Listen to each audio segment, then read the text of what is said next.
My name is Alfred Angelino. I was born on August the 6th, 1917 in Oakland, California.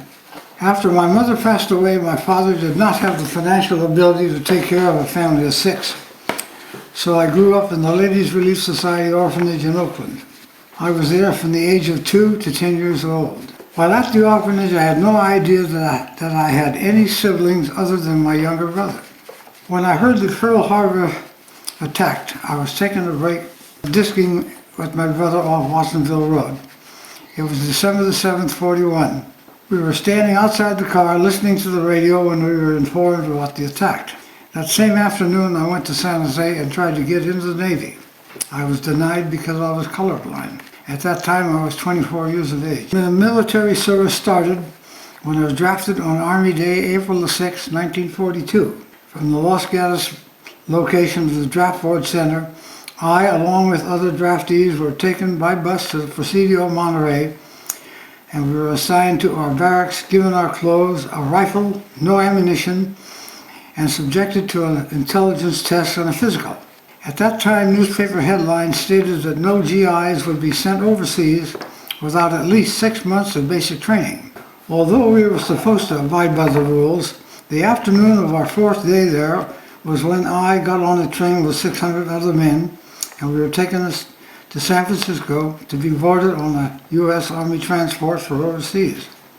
We ended up in Honolulu, Hawaii, Hickam Field, where we were supposed to be quarantined and get 30 days of basic training. But about 15 of us were sent straight to night guard duty on the ammunition dump at Hickam Field. After our 30-day quarantine, I had got no basic training, and we were assigned to the various air bombardment squadrons at Hickam Field. I ended up in the headquarters squadron of the 11th Bomb Group, 7th Air Force. My first duty was driving a Liberty Army circa 1950 truck from World War I, hauling debris that cleanup crews were amassing on the base. All the bomb groups of the 7th Air Force took part in the Midway battle, and within 2 weeks, we were placed on the USAT ship President Tyler, where we spent the next 28 days going to the Isle of Fiji. It took most of the night to unload the cargo of bombs. The ship then went to Ifadi, New Hebrides, where I stayed there a week. From Ifadi, I was flown in a B-17 bomber to the island of Espiritu Santos of the Solomons Group, where we were based on a new Air Force base for the Guadalcanal campaign. I was still a truck driver, hauling bombs mostly.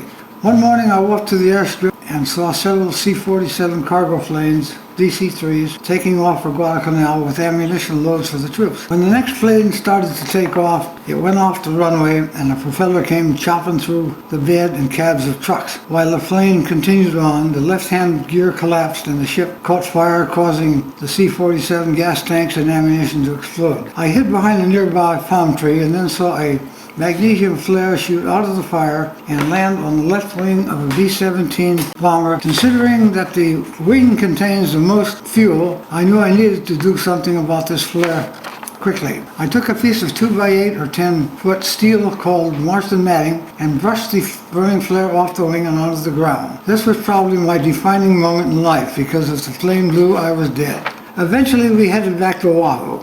In Oahu, we were given the option to either stay in our refurbished outfit or return to the States for reassignment. I chose heading back to the States. Assigned to Mountain Home Air Base in Idaho, I was sent to Salt Lake City, and then where I was finally sent to a C-2 intelligence section. I spent a week there building tables and benches, and due to the lack of things to do, I got myself assigned to the line, where I was put to work servicing a B-24 bomber. About 3 weeks later, I was informed that I was not qualified to crew an airplane. I was still classified as a truck driver. I was given the opportunity of going to V-24 school, which I did, Keesler Field Training Base in Mississippi. After Keesler Field, I went to McCook, Nebraska, 2nd Air Force, where I crewed B-24s, then got transferred to the sub-depot on the base where my crew of 4 and I changed engines on B-24s. This lasted about a week. From there I was sent to Greensboro, North Carolina, and from there to Naples, Italy. From there I was sent to the 32nd Photo Recon Squadron, 15th Air Force. The squadron had P-38s, also called the F-5Js, which carried cameras instead of guns. I spent the rest of the war in the Photo Recon Squadron fixing a number of odd, unusable airplanes they had in their possession that had to be repaired to a flying condition before they could get rid of them. This is before I got a P-38 of my own. I was in the war for almost 4 years. When I got back to Gilroy, I settled down, became a farmer. I was also a director of the Loma Prieta Resource Conservation District locally for 31 years and the local water district for 12 years. I was also appointed to the California Resource Conservation Commission by Governor Reagan for 11 years. I was also president of the California State Resource Conservation Association for 2 years. I married Bessie on December the 4th, 1945 at 2 o'clock in the afternoon. We had 2 children. Each one of them had 1 child, and that's where we sit right now. I do not regret going to war. War taught me how to never give up and made me a stronger person. After these experiences, I learned that the best education you can ever have is what you teach yourself, and to appreciate life even at its worst. And I'm proud to be an American.